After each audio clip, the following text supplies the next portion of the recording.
السلام علیکم جی، کیسے ہیں آپ؟ اچھا جی، میں نے آپ کو یہ بتانا تھا کہ پچھلے دنوں میں ایک 17A کے حوالے سے ایک میں نے ویلاگ بھی بنایا تھا اور شارٹ بھی بنایا تھا۔ اب کافی لوگوں نے ہم سے سوال یہ پوچھا ہے کہ حکومت نے نوٹیفیکیشن ایک اور جاری کر دیا ہے، اس کی وضاحت مانگی گئی حکومت سے 17A کے حوالے سے۔ تو حکومت نے یہ کہا جی کہ جن لوگوں نے اس ترمیم سے پہلے جن لوگوں نے اپلائی کیا ہوا تھا اس کوٹا پہ 17A کے حوالے سے کہ اگر ان کے والد دوران سروس فوت ہو گئے تھے یا میڈیکلی انفٹ ہو گئے تھے، تو جن لوگوں نے اس ترمیم سے پہلے 17A کو ختم کرنے سے پہلے اپلائی کیا ہوا تھا، تو حکومت نے یہ کہا کہ ان لوگوں کو بھی نوکری نہیں مل سکتی۔ وہ لوگ بڑے پریشان تھے اور ان لوگوں نے رابطے بھی کیے۔ تو اس میں یہ وضاحت آپ ذہن میں رکھیں کہ حکومت نے یہ جو وضاحت کی ہے کہ جی جن لوگوں نے اس ترمیم سے پہلے اپلائی کیا ہوا تھا نوکری کے لیے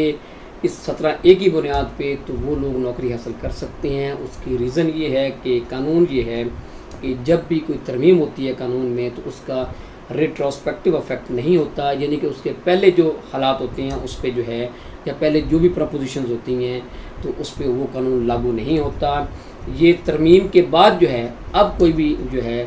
وہ شخص ہے اس پہ اپلائی نہیں کر سکتا، لیکن اس سے پہلے جن لوگوں نے اپلائی کیا ہوا ہے تو ان کو نوکری مل جائے گی۔ تو اس لیے اس حوالے سے پریشان نہیں ہونا۔ تو پروسیس اس کا یہ ہوگا کہ یہ جو ہے آپ کو ہائی کورٹ میں ریٹ کرنی پڑے گی، اور ریٹ کرنے کے بعد آپ کو یہ جو ہے آپ کو اجازت مل جائے گی